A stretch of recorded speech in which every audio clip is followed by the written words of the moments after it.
Welcome to Penrose Learning, where we make understanding easy. In this video, I will explain how to get your Solana wallet address on Trust Wallet. Trust Wallet is a popular mobile application that allows you to manage many different cryptocurrencies, including Solana. Finding your Solana address is a straightforward process, crucial for anyone looking to receive Solana tokens. We will walk through each step, ensuring you can confidently locate and share your address. Let's get started with the first step.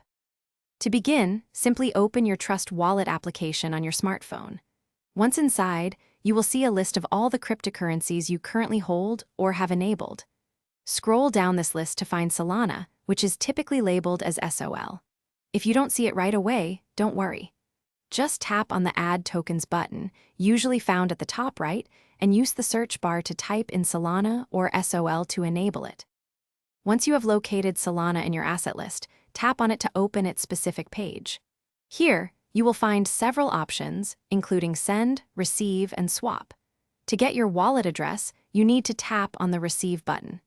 This action will immediately display your unique Solana wallet address. You will see both a scannable QR code and the long alphanumeric string that represents your address. Now that your Solana address is displayed, you can easily copy it. Simply tap the Copy button, usually found right next to the alphanumeric address. This action will save the address to your device's clipboard, allowing you to paste it into any message or application. Remember to always double-check the address you've copied and shared to ensure accuracy before any transactions are confirmed. This helps prevent any potential errors. Thanks for watching. If this was helpful, leave a like and consider subscribing. See you next time.